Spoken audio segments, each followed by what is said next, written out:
the white evangelical community of Christians. Reverend Robert Schenck is a clergyman from that very group. And after some deep self-reflection, he changed his mind on some of the so-called culture war issues and regrets his often divisive rhetoric at the time.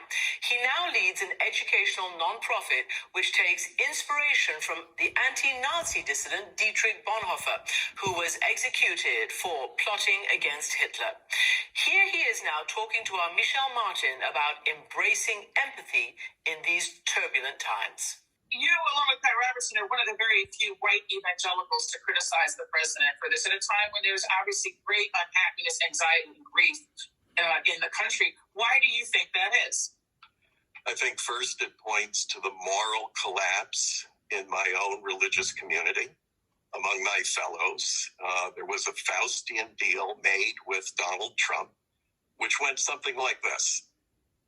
Donald Trump promised, I will give you everything you've ever wanted on your laundry list of political deliverables if you give me what I want and demand, and that is religious cover.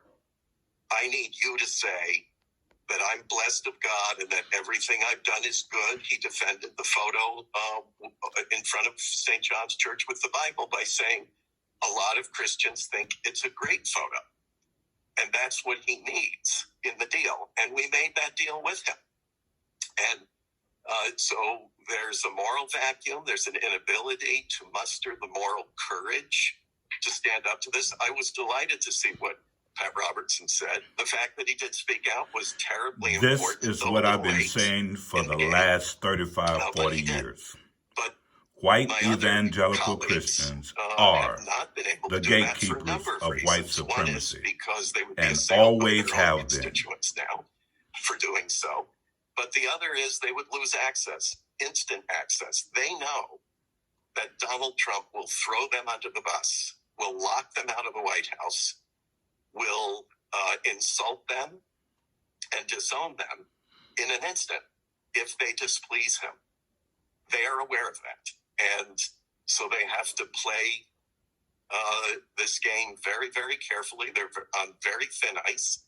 They want what they still have outstanding on the list, which is a final appointment to the Supreme Court to give them a rock-solid conservative majority.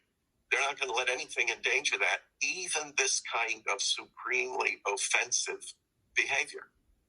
We keep hearing, particularly from political figures, that privately the conversations are different.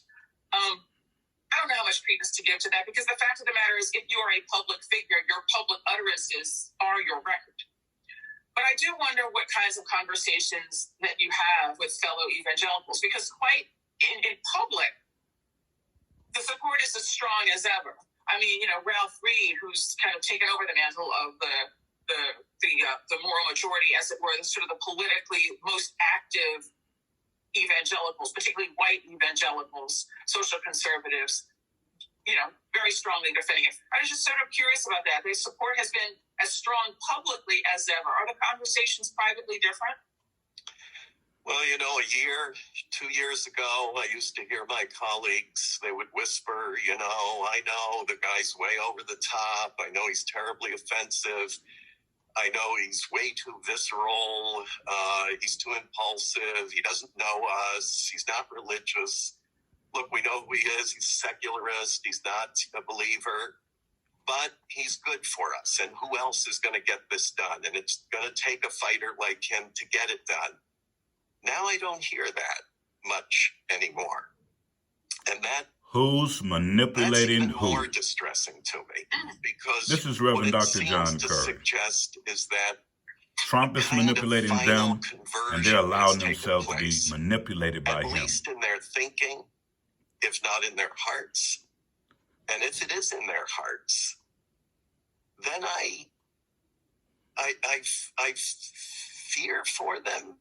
I mean, in one sense, just in terms of reclaiming their moral integrity, regaining a sense of ethics and what is right and wrong. And if they have lost that ability to discern that, then they are indeed in very grave danger personally, certainly as a community. I mean, we know what the history of demoralized churches are. Only God they quickly become can protect of history, white evangelical Christians. And then, of course, they're using Donald Trump still a believer in salvation. I think in order to maintain white supremacy in America. And if we lose that, we've lost everything. The and Bible throughout even the reminds world. us of that. It says, what does it profit a man if he gained the whole world and lose his soul? But lose his soul. That's the ultimate loss. I do know that the Southern Baptist Convention just had their convention. It is the nation's largest Protestant denomination, and they show a membership decline. It's the 13th straight year of decline. It's the largest single-year decline in more than a century. What are you seeing? And that's true almost across the board, and especially when you look at under age 45. And the younger, the worse the statistics become.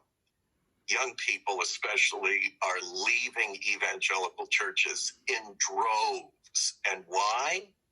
Because they see the hypocrisy.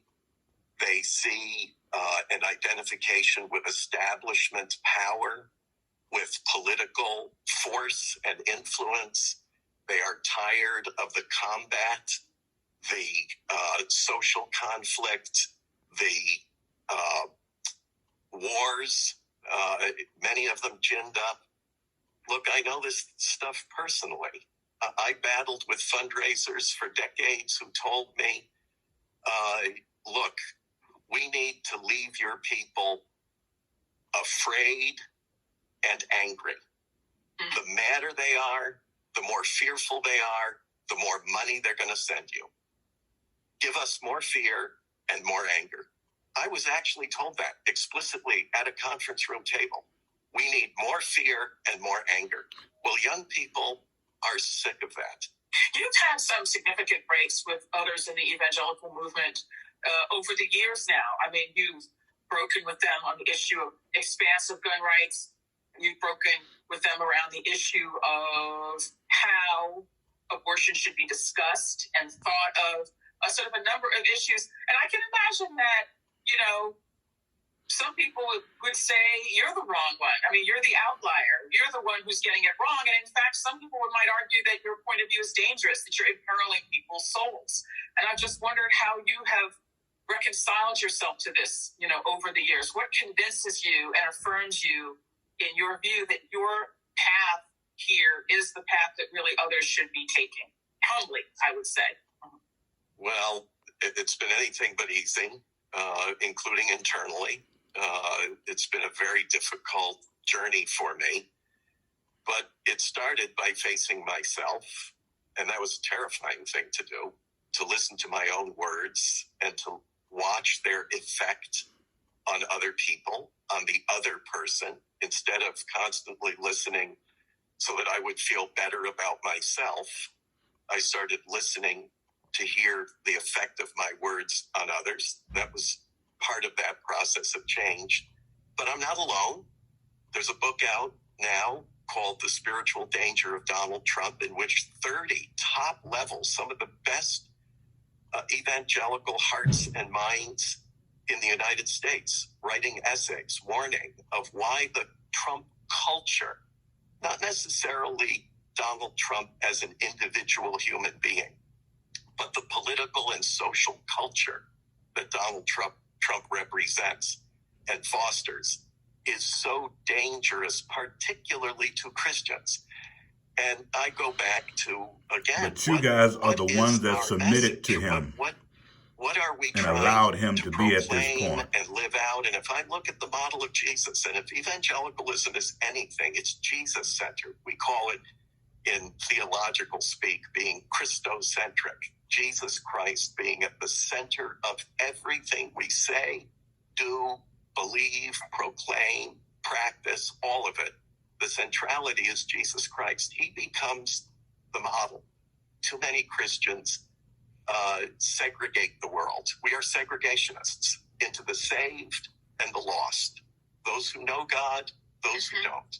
Those who are sinners, those who are saved and sanctified. And those who are black, not the way and those Jesus who are white. treated people. He treated every human being with precisely the same love, respect, and dignity.